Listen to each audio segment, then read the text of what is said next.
주시기를 예수님 이름으로 간절히 기도합니다. 아멘.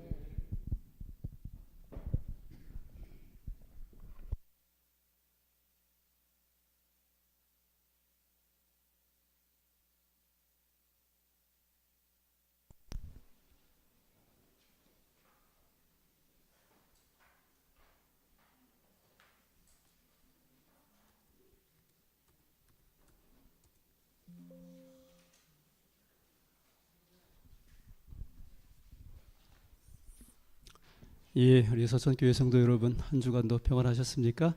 네. 오늘 이렇게 우리 LED 전광판으로 바꾸니까 우리 성도님들 앞을 바라보시는 기분이 어떠십니까? 좋으십니까? 제가 그 마전이라는 곳에서 처음 이 프로젝트를 처음 사용해서 예배를 한번 진행을 해봤는데, 그때 성도님들이 이렇게 앞에 화면을 보면서 성경절을 같이 읽고 또 찬미를 하고 이렇게 하니까 입이 다 이렇게 입꼬리가 올라가서 이 귀에 걸리셨더라고요. 근데 오늘 아까 이렇게 설치를 해놓고 여기 영상을 돌려보고 또 화면을 체크하면서 이렇게 보는데 그때의 감흥이 오더라고요. 그래서 참 감사했습니다. 저희가 원래는 주차장을 다 만들고 난 이후에 이것도 설치하고 전도회를 경영하려고 했는데 우리가 기도를 그렇게 했지만은 생각처럼 주차장 문제가 해결이 잘 안 돼서 전도회 전에 이거라도 해야 되겠다, 이렇게 저희가 지난 화요일에 이제 결의를 하고 부랴부랴 이렇게 설치를 하게 되었습니다. 어쨌든 우리가 더 좋은 환경 가운데서 또 예배를 드릴 수 있음을 인해서 하나님께 감사하고 또 모두 헌신해 주신 우리 성도님들에게 또 감사를 드리겠습니다. 오늘 저는 거듭남의 비밀이라고 하는 제목으로 하나님의 말씀을 증거하도록 하겠습니다.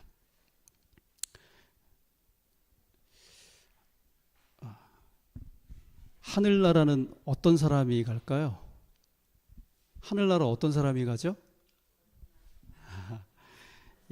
우리 어린이들 찬미 가운데 돈으로도 못 가요, 하나님 나라. 힘으로도 못 가요, 하나님 나라. 거듭나면 가는 나라, 하나님 나라. 믿음으로 가는 나라, 하나님 나라. 이런 노래가 있고요. 저기 하늘나라에 라고 하는 또 어린이 찬미가 있어요. 거기 보면 저기 하늘나라에 어떻게 갈까요? 저기 하늘나라에 무엇으로 갈까요? 힘이 세야 갈 수 있나? 돈 많으면 갈 수 있나? 잘생겨야 갈 수 있나요? 아니요. 힘이 세도 못 가요. 돈 많아도 못 가요. 그럼 잘생기면 갈 수 있나요? 아니요. 잘생겨도 못 가요. 어떻게 간다고요? 믿음으로 가지요. 오늘 어린이 찬미에서 보는 것처럼 하늘나라는 거듭난 사람이 간다고 이야기를 하고 있습니다. 근데 거듭나야 한다고 누가 말씀을 하셨죠? 그렇습니다. 우리 예수님께서 사람이 거듭나지 아니하고는 하나님 나라를 볼 수 없다. 근데 이 이야기가 어디에 나오냐면 요한복음 3장에 나옵니다. 자, 제가 먼저 한번 읽어보도록 하겠습니다. 짝수절을 우리 성도님들께서 읽어주시기 바랍니다.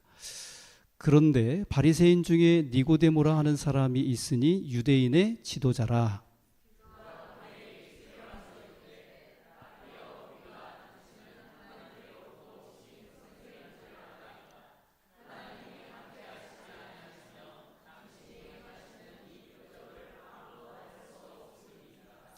예수께서 대답하여 이르시되 진실로 내게 이르노니 사람이 거듭나지 아니하면 하나님의 나라를 볼 수 없느니라.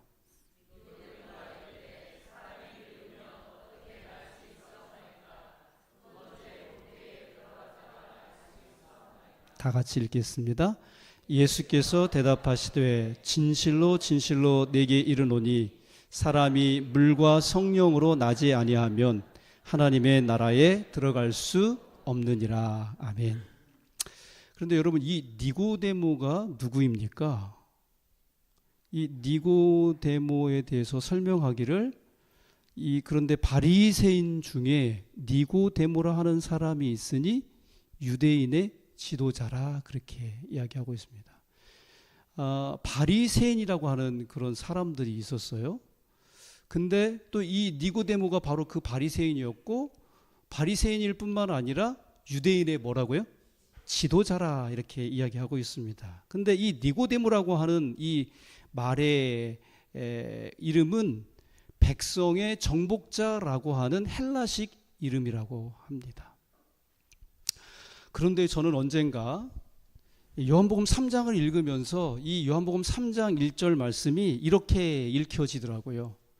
그런데 재림교인 중에 임승민이라 하는 사람이 있으니 서천 재림교회 목사라. 이렇게 읽혀지는 것입니다. 그러고 나서 그 내용을 읽으니까 거듭나야 할 사람이 바로 다른 사람이 아닌 누구였어요? 저 자신이라는 사실을 깊이 인식하게 되었고, 그 말씀에 더 깊이 집중할 수 있었던 것 같습니다.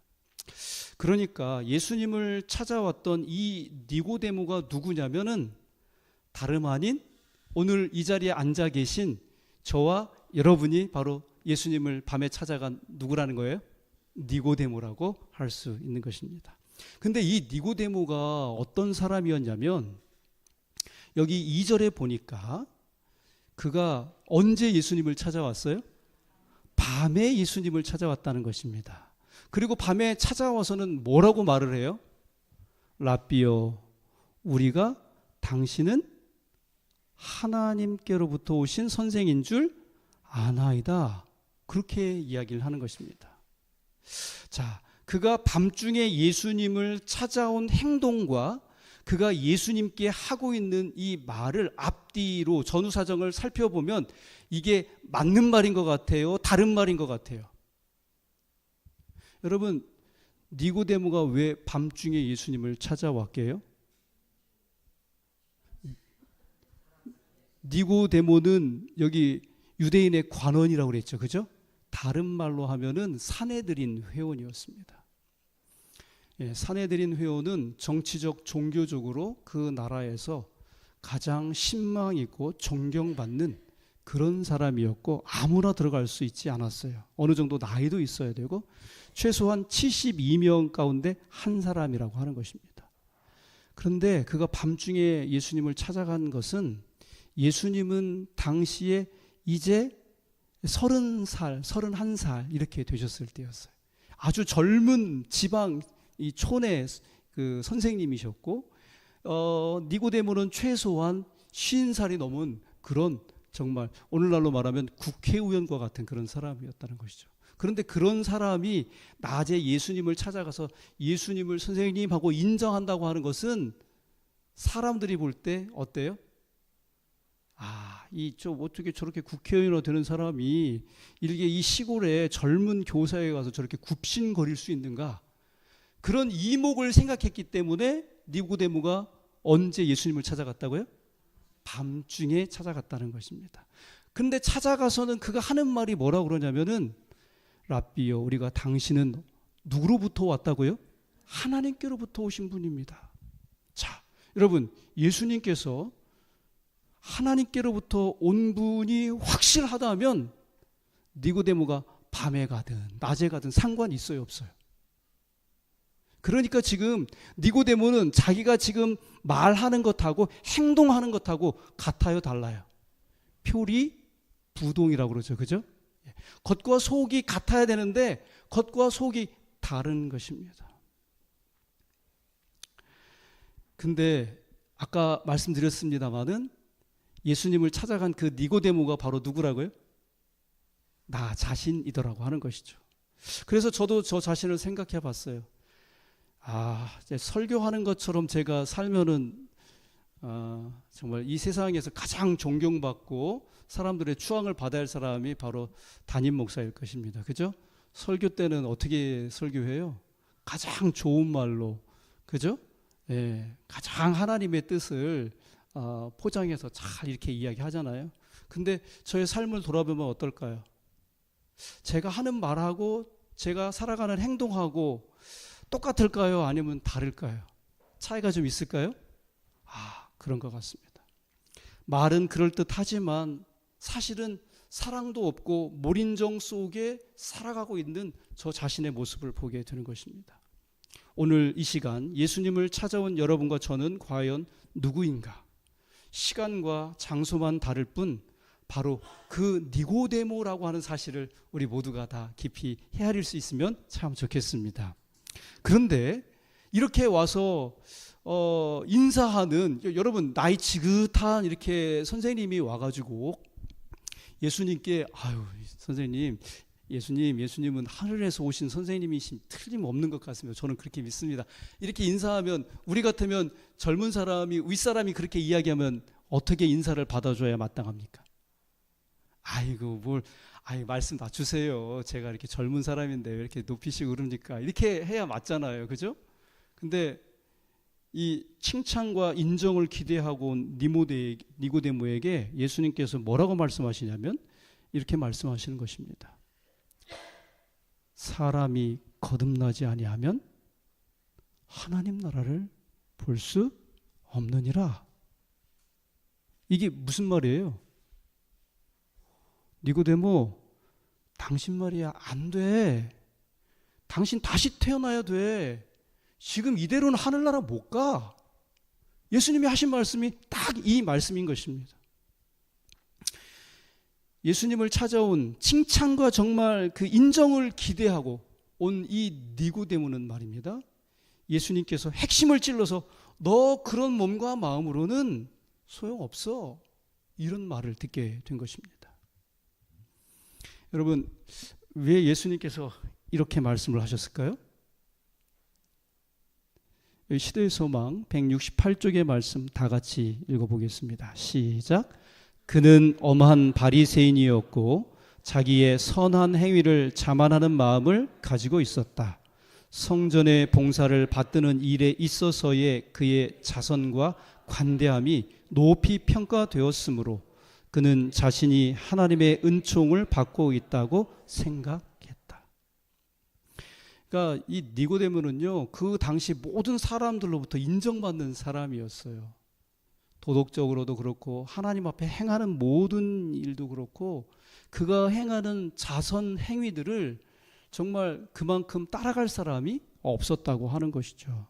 그래서 자기 스스로도 나 정도면은 하늘에 합당하지 않을까 이런 생각을 가지고 있었다고 하는 것이죠.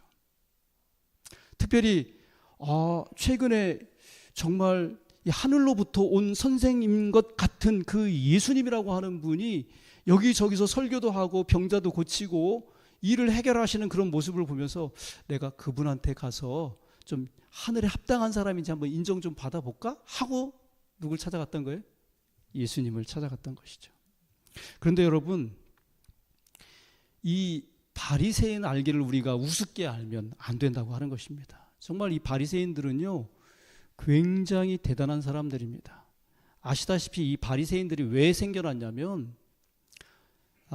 여러분, 북방 이스라엘과 남방 유다가 결국은 이제 아시리아와 이 바벨론에 의해서 멸망을 당하잖아요. 그리고 이제 70년간 바벨론에서 포로 생활을 하고 다시 이렇게 돌아오게 되었는데, 그때 이후에 우리가 하나님의 말씀대로 살지 못한 결과가 이러했구나라고 하는 사실을 이제 알게 된 것이고, 그런 가르침을 랍비들을 통해서 이 율법 학자들을 통해서 확실히 알게 된 것이에요. 그래서 율법을 우리가 철두철미하게 지켜야 되고 하나님 말씀에 순종해야 된다. 이런 차원에서 이제 그들이 이 바리새인이라고 하는 사람들이 생겨난 것입니다.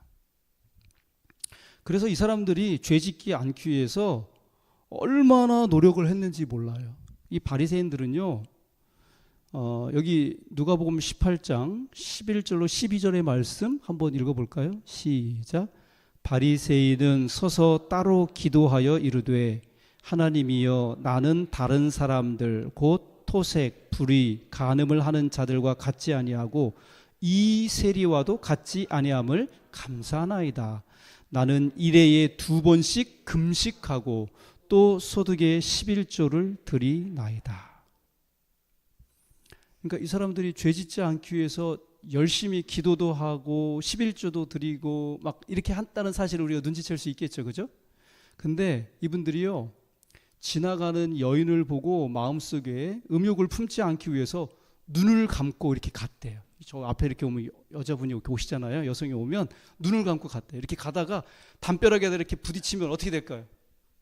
여기 이마에 혹이 막 이따만 이렇게 나고 눈이 막 이렇게 시커멓게 멍도 들고. 근데 그런 거를 영광으로 여기고 살았다는 것입니다. 마치 무슨 배지처럼 그렇게 알고 자랑으로 여겼다고 하는 것이죠.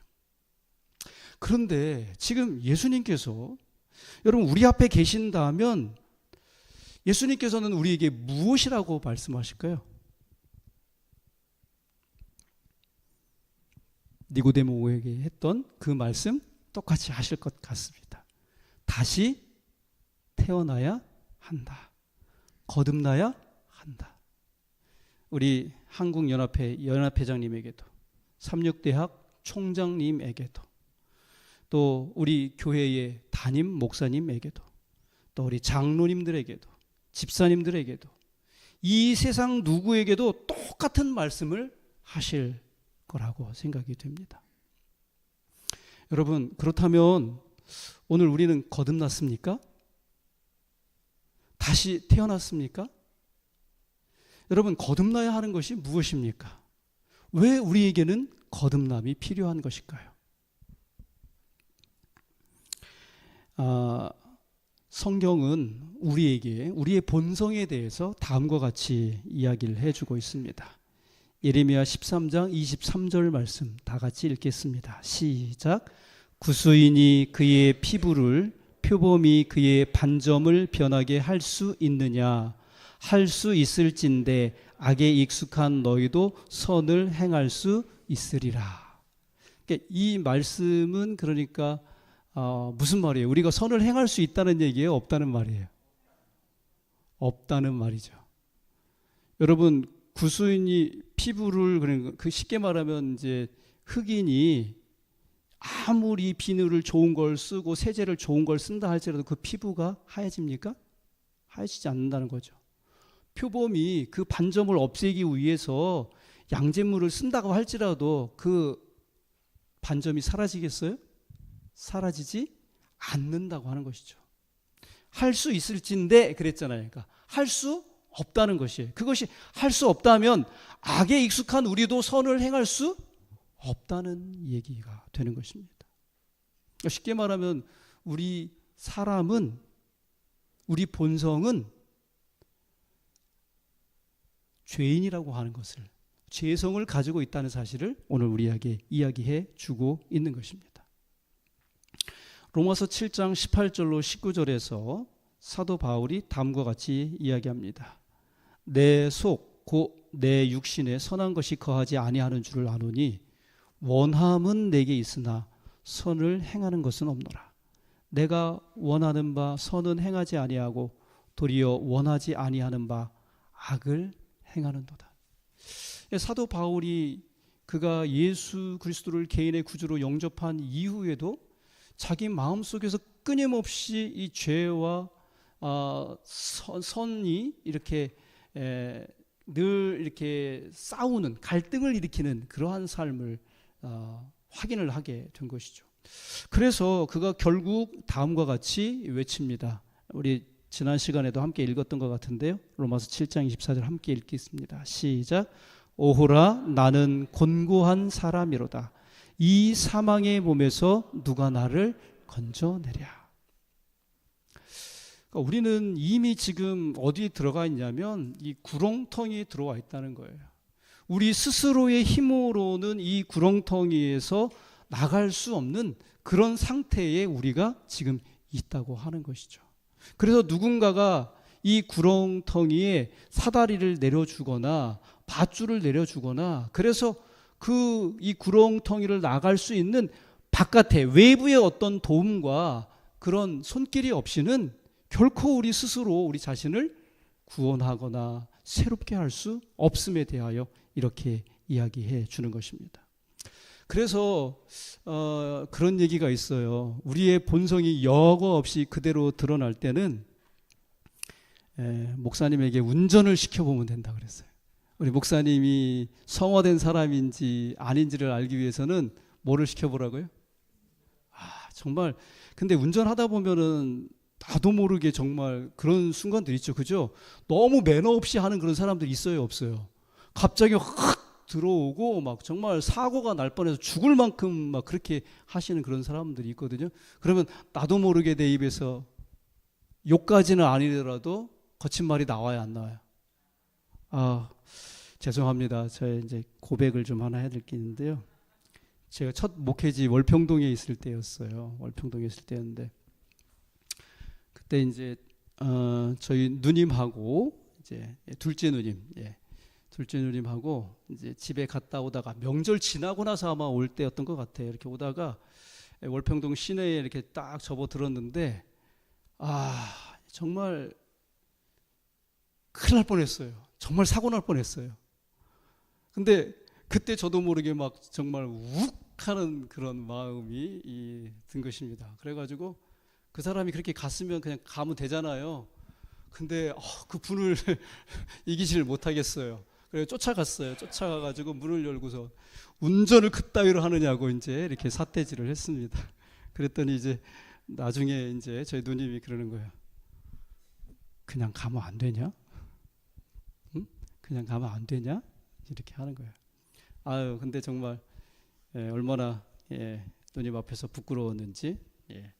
참 이 우리 본성이 정말 여과 없이 드러나는 것은 이 운전할 때 딱 드러나고요. 또 한 번은 언제냐면은 이 갑작스럽게 누군가 나의 자존심을 뭐 할 때, 긁을 때, 그죠? 생채기를 낼 때, 이거는 뭐 다른 건 다 참아도 이거 참을 수 있어요, 없어요? 이거 참 쉽지 않아요. 오히려 지난번에도 말씀을 나눴습니다만 우리가 큰 일로 우리에게 실수하거나 잘못했을 때는 그래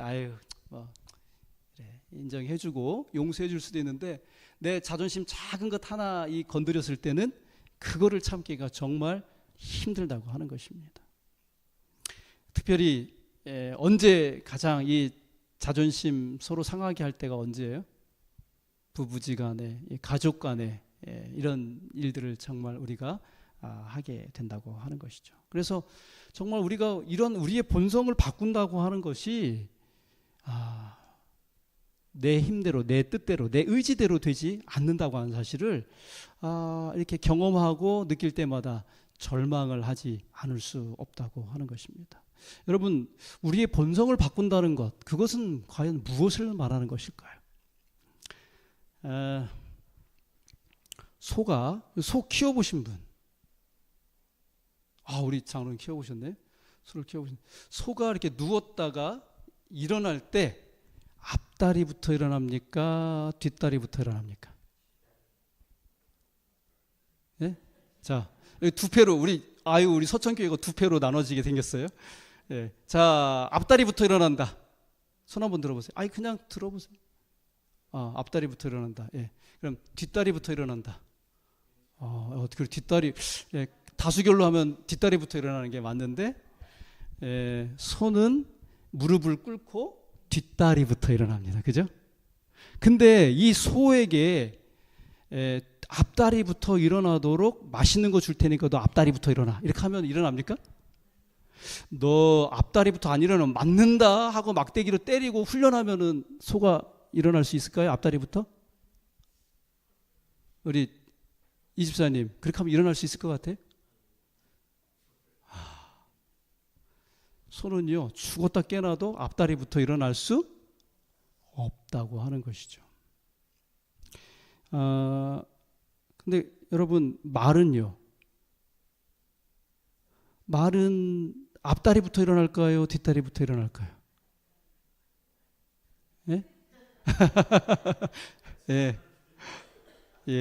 말은요, 여러분 한번 나중에 텔레비전이나 어디서 보시면 유심히 한번 보세요. 말이 어떻게 일어나는지. 말은 앞다리부터 일어납니다. 그러니까 여러분, 소한테는 이 세상에서 뭐 맛있는 거 준다, 너 이렇게 안 하면 너 내쫓는다, 뭐 안 준다, 뭐 맨날 그렇게 해야 돼요, 안 돼요? 근데 소가 앞다리부터 일어나려면 딱 한 가지 방법이 있어요. 그게 바로 뭐냐면 엄마 뱃속에 들어갔다가 태어날 때는 말로 태어나는 것입니다. 다 다시 태어나는 방법 외에는, 말로 다시 태어나는 방법 외에는 어떻다고요? 예, 이 손은 절대로 뒷다리부터 일어나지 앞다리부터 일어날 수 없다고 하는 것이죠. 우리가 그러하다고 하는 것이죠. 그렇다면 우리가 어떻게 다시 태어날 수 있는가? 예수님께서는 우리가 다시 태어날 수 있는 방법에 대하여 다음과 같이 말씀하셨습니다. 우리 5절 다 같이 읽겠습니다. 시작. 예수께서 대답하시되 진실로 진실로 내게 이르노니 사람이 물과 성령으로 나지 아니하면 하나님의 나라에 들어갈 수 없느니라. 성경에서 보면은요, 생명 탄생 원리가 있어요. 이 생명의 탄생 원리를 보면 항상 생명이 탄생할 때는 거기에 물과 또 뭐가 있었다는 거예요? 성령이 있었음을 우리는 확인할 수 있습니다. 여기 창세기 1장 2절에 보면은 태초에 이 세상에 생명이 시작되려고 할 때 여기 보니까 땅이 혼돈하고 공허하며 흑암이 깊음 위에 있다고 그랬는데 이 깊음이라고 하는 것은 뭐가 있었다는 거예요? 물이 있었다고 하는 것입니다. 그리고 거기에 하나님의 영은 수면 위에 뭐 하시니라? 운행하시니라. 그래서 이렇게 이 지금 이제 이 모든 것이 껌껌하고 막 이렇게 하나로 뒤섞여 있는 혼돈 가운데 있었는데 그거를 여기 성령께서 이렇게 가슴에 품고 있는 듯한 그런 모습입니다. 그리고 여기 출애굽기 14장 21절을 또 우리 함께 읽어볼까요? 시작. 모세가 바다 위로 손을 내밀매 여호와께서 큰 동풍이 밤새도록 바닷물을 물러가게 하시니 물이 갈라져 바다가 마른 땅이 된지라. 지금 이 출애굽기 14장에 우리가 읽은 이 말씀은 그동안 애굽에서 종노릇하며 종으로 살던 이스라엘이 이제 이 홍해를 건너므로 인해서 광야에 들어가게 될 때 완전히 새로운 백성, 하나님의 백성이요 자유와 특권을 누리게 된 하나님의 새로운 나라, 이스라엘이라고 하는 새로운 나라가 탄생되고 있는 그러한 시점인 것입니다. 이렇게 새로운 이스라엘이라고 하는 새로운 나라가 탄생되는 시점에서도 보니까 거기 물이 있었고 또 동풍으로 그 성령을 상징하는 뭐가 있었다는 거예요? 바람이, 동풍이 있었음을 오늘 우리는 여기서 보게 되는 것입니다. 그래서 예수님께서 니고데모에게 물과 성령으로 나지 아니하면 하나님 나라를 볼 수 없다 이렇게 말씀하셨는데 이 물과 성령으로 난다고 하는 것은 물은 이렇게 물속에 들어가서 우리가 침례 예식을 하는 이것을 말하는 것이고 거기에 반드시 함께 계셔야 할 분이 계신데 그분이 바로 누구시라는 거예요? 성령이시라고 하는 것이죠. 그러니까 물 침례만 받아가지고는 우리가 거듭난 사람이 될 수 있겠어요? 그럴 수 없다고 하는 것이죠. 성령으로도 우리가 거듭날 필요가 있는 것입니다. 그런데 여기 고린도전서 12장 3절에 보니까 이런 말씀을 주시고 계세요. 우리 함께 읽겠습니다. 시작. 그러므로 내가 너희에게 알리노니 하나님의 영으로 말하는 자는 누구든지 예수를 저주할 자라 하지 아니하고 또 성령으로 아니하고는 누구든지 예수를 주시라 할 수 없느니라. 아멘. 우리 전사님 침례 받을 때 물 침례만 받았어요? 아니면 성령 침례도 받으셨어요? 그때는 지금은 아니 그러니까 성령 침례 받은 거 맞죠? 우리 이경재 집사님도 침례 받으실 때 물 침례만 받지 않으시고 성령 침례 같이 받으셨죠? 우리 장옥순 집사님도 다 마찬가지실 겁니다. 여기 말씀하시기를 성령으로 아니하고는 누구든지 예수를 뭐라고 할 수 없다고요? 그러니까 여러분 침례를 받을 때 우리가 고백을 하잖아요. 예수님께서 당신의 삶의 주인이십니까? 이렇게 질문하잖아요. 근데 네라고 이렇게 손을 들어 확인할 수 있는 분은 그 마음에 이미 누가 역사하신 결과라는 것이에요? 성령 하나님께서 역사하신 결과입니다. 성령께서 우리 마음에 오셔서 예수님을 주님으로 인정했다고 하는 것은 그것은 성령 충만함의 결과라고 하는 것이죠. 그렇게 아니하고는, 성령께서 우리에게 역사하지 아니하고는 누구든지 예수님을 주님이라고 할 수 있어요, 없어요? 근데 우리가 말로만 뭐 그렇게 할 수도 있겠죠, 그죠? 그러나 정말 우리가 성령으로 거듭나, 물과 성령으로 거듭나 하나님의 자녀가 됐다면 예수를 주로 삼은 자의 삶은 어떠한가? 여기 스가랴 12장 10절로 11절의 말씀에 보니까 이런 말씀이 있어요. 내가 다윗의 집과 예루살렘 주민에게 은총과 간구하는 심령을 부어주리니 그들이 그 찌른 바 그를 바라보고 그를 위하여 애통하기를, 독자를 위하여 애통하듯 하며 그를 위하여 통곡하기를 장자를 위하여 통곡하듯 하리로다. 그날에 예루살렘에 큰 애통이 있으리니 무깃도 골장이 하다드림몬에 있던 애통과 같을 것이라. 여러분, 요거는 조금 설명이 필요한 얘기 같죠, 그죠? 예. 여기 지금 무깃도 골짜기 하다드림몬에 있던 애통이라고 하는 것은 말이에요, 어떤 얘기냐면 남방 유다의 거의 끝의 왕, 마지막 왕이죠, 사실은 요시야라고 하는 왕이 있었어요. 근데 유다 나라가 완전히 하나님께로부터 돌아서서 우상 숭배에 치달을 때, 그래서 더 이상 하나님께서 이 유다를 긍휼히 여기지 아니하시고 바벨론에 이렇게 내어주려고 하실 그 때였습니다. 그런데 하나님을 사랑하고 하나님의 뜻대로 살기를 원하는 그런 하나님의 종들이 있었어요. 그런 백성들이 하나님만을 진실하게 섬길 것을 호소하고 그 나라를 되돌이켜 주기를 굉장히 바라는 그러한 백성들이 있었는데, 그런 역할을 한 사람이 바로 누구냐면은 이 요시야 왕이었다고 하는 것이죠. 그런데 이 요시야 왕이 바로 느고라고 하는 이 애굽의 왕이 이 유다 땅을 걸쳐서 다메스커스로 올라가서 거기서 바벨론하고 전쟁을 하려고 하는데, 이 자기 길을 좀 비켜달라고, 우리가 전쟁하러 갈 테니까 이 길을 좀, 이 유다 땅 길을 좀 내달라고 그랬는데, 이 요시야가 그걸 허락하지 않고 나가서 바로 느고하고 전쟁을 하다가 그만 전사하고 말았어요. 그래서 무깃도 골짜기 하다드림몬에 있던 애통이라고 하는 것은 이 하나님의 나라, 이스라엘 나라를, 이 우상 숭배로 타락했던 나라를 다시 회복시켜서 신앙을 회복하고 하나님께로 다 돌이키려고 하는 그러한 왕이 있어서 그렇게 나라를 만들어주기를 기대했는데, 그럴 수 있는 왕이 어떻게 됐다는 거예요? 지금 죽은 거예요. 그러니까 그 백성들 입장에서는 슬퍼요, 안 슬퍼요? 너무나도 그게 슬펐던 것입니다. 근데 그런 역사적인 배경을 바탕으로 해서 이 스가랴 선지자가 하나님의 말씀을 지금 대변하면서 내가 다윗의 집과 예루살렘 주민에게 은총과 간구하는 심령을 부어주겠다. 이게 다른 말이에요. 그 심령을 부어준다는 얘기는 하나님의 성령을 우리에게 부어주시겠다고 하는 말씀과도 같은 것입니다. 그래서 하나님의 성령께서 우리의 마음 가운데 오시면 그들이 그 찌른 바 그를 바라보고 그를 위하여 애통하기를, 독자를 위하여 애통하듯 하며, 십자가에 달리신 예수를 바라볼 때 그 예수님께서 왜 찔리셨는지, 왜 십자가에 달리셨는지, 왜 채찍에 맞아 그렇게 고통을 당하셔야만 했는지, 이것들을 바라보면서 그 의미를 제대로 이해하고 깨닫고 비로소 자기의 죄됨과 자기의 어리석음과 자기의 이 완악한 고집들을 바라보면서 뭐 하게 된다는 거예요? 뭐 한다고요? 눈물을 흘리고 애통을 한다는 것입니다.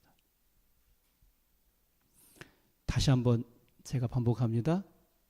우리가 물과 성령으로 거듭나야 하는데, 물 침례는 우리가 물속에 들어가는 것을 말하는 것이고, 성령으로 거듭난다고 하는 것은 성령께서 우리 마음에 오셔서 예수 그리스도가 내 삶의 주인이라는 사실을 인식시켜 준다고 하는 것이죠.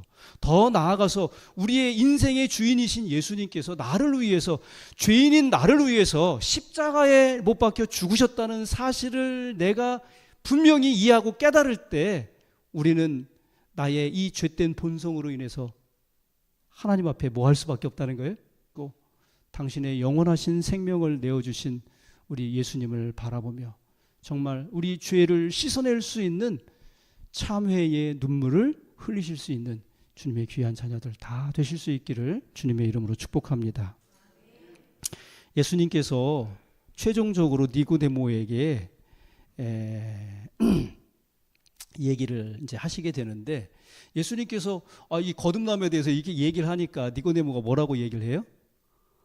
아이고, 어찌 이러한 일이 있을 수 있습니까? 어떻게 이런 일이 있습니까? 그랬더니 예수님께서 여기 죄송합니다. 2장이 아니라 3장인데 2장으로 됐네요. 모세가 광야에서 뭐 한 것 같이? 뱀을 든 것 같이 인자도 뭐 하리니? 들려야 하리니. 여러분, 예수님께서 니고데모에게 인자가 모세가 광야에서 뱀을 든 것 같이 인자도 들려야 하리니 했을 때 우리는 그 의미가 무슨 말인지 잘 몰라도 누구는 그 말을 잘 알았을까요? 니고데모는 잘 알았다고 하는 것이죠.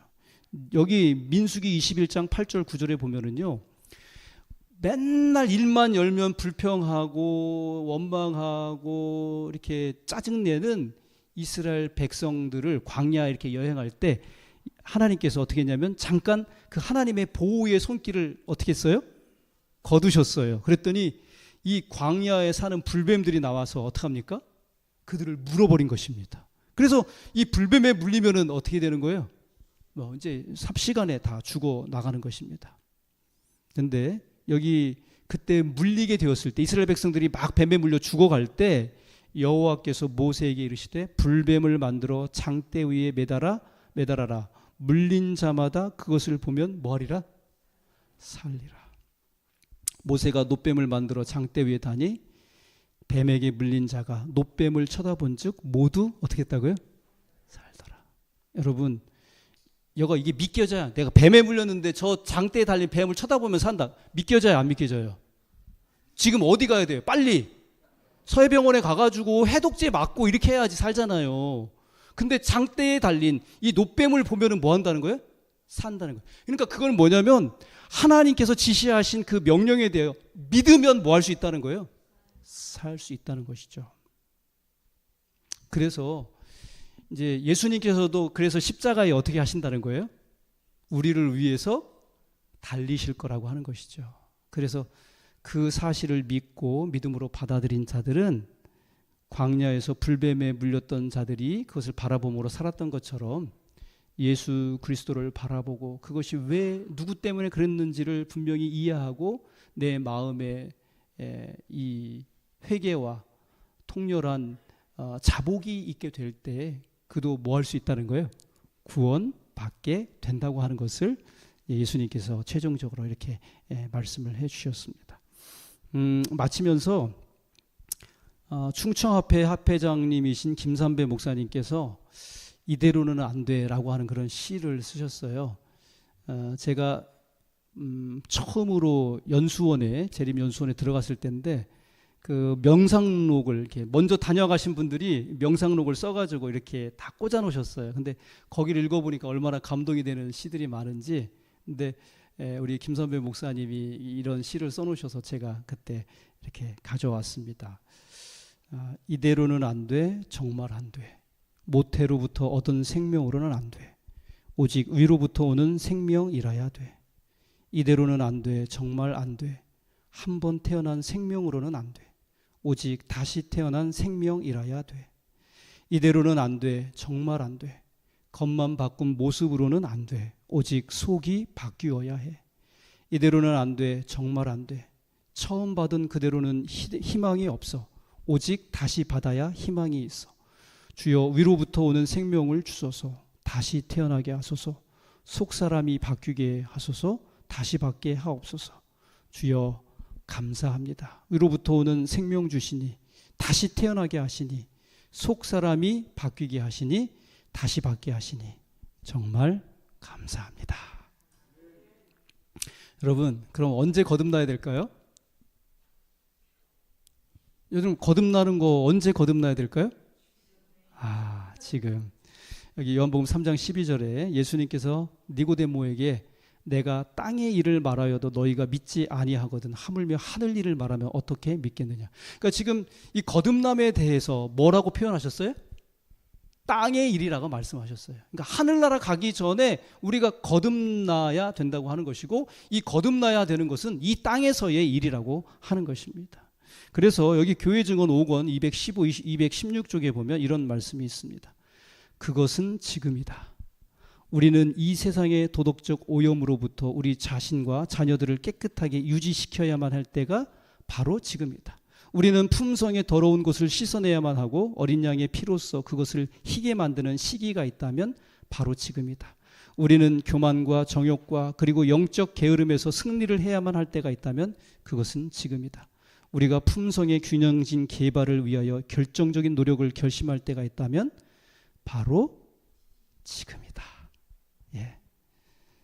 사랑하시는 우리 서천교회 성도 여러분, 우리가 이미 물침례를 받았고 또 성령의 침례도 함께 받았지만은 어느 순간 또 이렇게 이 죄악 세상에서 발붙이고 살다 보니까 예수님을 등한히 하기도 하고 말씀을 읽지도 않고 기도도 않고 세상 사람처럼 똑같이 그렇게 아웅다웅하면서 살지는 않았는지요. 이 시간 다시 한번 성령 하나님께서 우리 마음에 역사하셔서 예수 그리스도의 십자가를 가장 가까이에서 바라볼 수 있는 그런 사람들이 되실 뿐만 아니라 우리의 죄에 대한 통렬한 회개와 더불어 성령 하나님께서 새롭게 하시는 그러한 역사로 말미암아 우리의 삶이 정말 온전히 거듭나서 하나님께로부터 칭찬과 또 영광을 받으실 수 있는 우리 모든 성도님들 되실 수 있기를 간절히 바라면서 말씀을 맺도록 하겠습니다. 기도하겠습니다. 하늘 아버지, 복된 안식일 우리를 주의 전으로 인도하시고 감사함으로 주 앞에 예배하게 하심을 감사드립니다. 이 시간 거듭남이 무엇인지를 다시 한번 생각해 보았습니다. 우리의 본성이 여전히 죄악적으로 기울어지고 늘 또 죄에 져서 허덕이며 살고 있지는 않은지요. 하나님, 이제는 저희가 성령으로 거듭나 하나님을 기쁘시게 하고 하나님을 영화롭게 하며 하늘에 합당한 사람으로 살 수 있도록 우리와 함께하여 주시옵소서. 이번 또 전도 집회에 함께 참여하게 될 우리 모든 분들에게 함께하여 주옵시고 그들이 말씀을 들을 때 성령 하나님의 역사로 말미암아 거듭남을 경험할 수 있도록 인도해 주시고 또 아멘.